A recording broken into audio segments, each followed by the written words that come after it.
Нашия екип е огромна чест да ни гостувате в този специален за читалището и смятам и за селото ден. В момента имам честта да откриеме чисто новата арт-галерия на селото.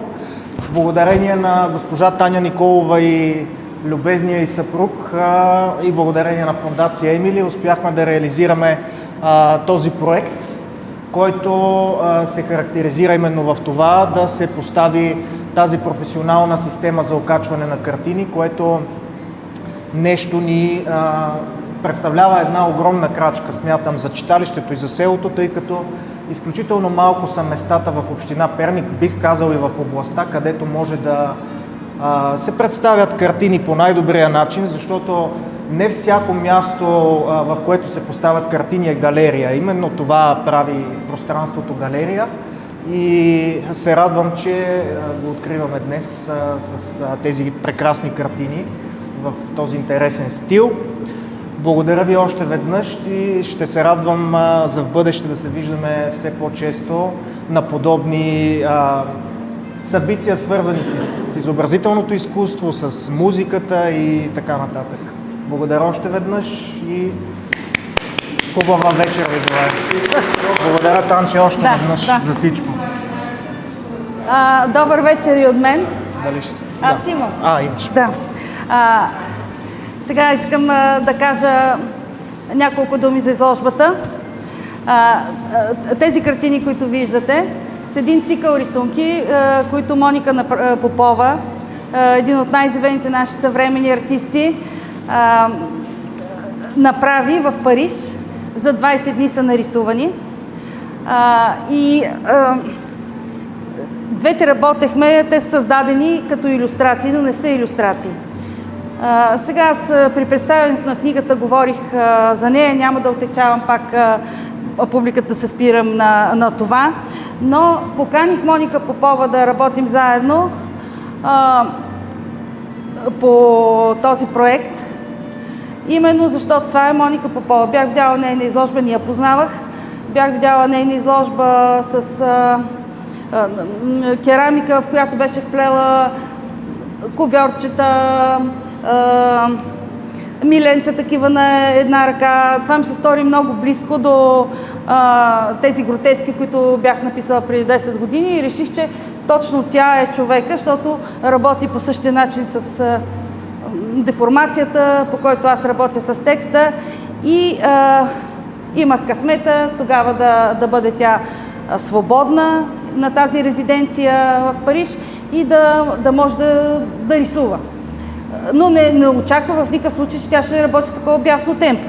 Правеше по 2 рисунки на ден, в което аз в чудо се видях и вече нещата прераснаха в един перформанс на живо, който беше вдъхновяващ и за мен и се наложи да допълня книгата, която бях направила с едни документални бележки в опит да съхраня цялото това нещо.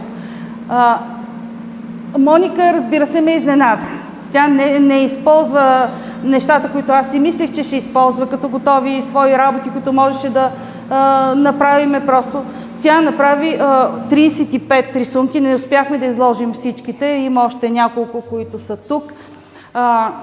Направи 35 рисунки. Тя не е илюстратор, както всички знаете, и тъй затова беше поканена, защото не е илюстратор и няма да работи по този начин. И тя направи съвсем различен прочит и самостоятелен визуален пласт на книгата, който аз мисля, че съвсем спокойно може да бъде експониран тук. Сега това, което виждате, са принтове на оригиналите, но са всички с сертификат за автентичност, само едно единствено копие и аз съм ги изложила тук, за да може, ако някой иска, да си купи. Съхранени са формата, тя работила в А4, както тук на картон, с химикал и с червен и син химикал и с този штрих, който си избрала. Сега изненада беше за мен и много се радвам, че го направи, че реши по този начин да подходи към книгата, като направи специално илюстрации за нея. Мисля, че се получи доста интересни неща. Разгледайте ги. Аз мога и по всяка картина да говоря, но няма да го правя. На здраве! Сега нещо друго да кажа искам специално за Рударци и за фондация Емили. Както знаете, аз се чувствам свързана с Рударци, така че съм от тук. Броя се вече, че съм от Рударци. И когато правихме през лятото тук едни събития, тогава още не беше завършено, салона не беше готов, въобще много работа от тогава се е свършила, но аз като ме въведоха в това пространство и си го представих като галерия и ми така легна на сърце много. Затова, когато почнах да правя проектите, избрах точно тази книга. За мен като поет не е най-добрият начин да се представя пред вас, не с поезията, с гротески, но тази книга беше подходяща за проекта. Благодаря на Плана за възстановяване и устойчивост на Европейския съюз, за това, че чрез тях стана възможно да направим това пространство галерия. Така че избрах тази книга от всичките си книги, именно с тази цел да се случи галерия в Рударци. И сега съм много щастлива, като виждам, че сме подредили изложбата, че това е истинска галерия.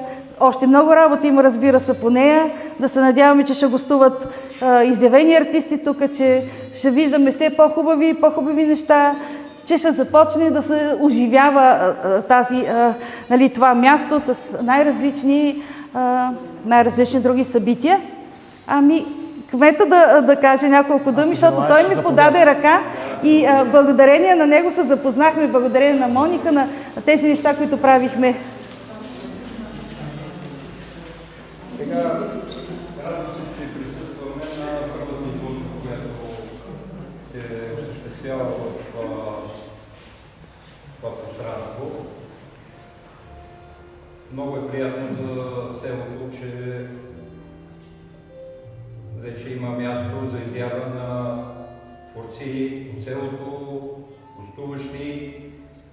Аз съм свързан като професия, като художника може да се нарича, че е професия, то е призвание с всичко това и се вълнувам много. Радвам се, че действително имаме галерия в селото и всеки е добре дошъл. Всеки може да донесе частица от себе си и да покаже предоставянето.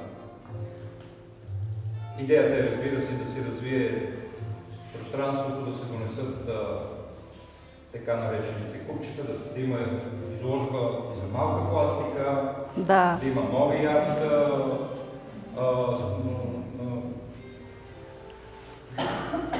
да могат ансамбли и така нататък. Смятам, че с такова пространство много малко помещения да подкрепа председателя читалището и за неговите усилия, и за неговия труд и упоритост, които положиха, разбира се, целият екип на читалището и секретара, и библиотеката, защото само екипна работа може да постигне това, което виждате в момента. Напълно е така. Да пожелая на добър час, здраве, благодаря. Много успехи. Благодаря. Благодарим. Ами заповядайте си, пейте си по чашка.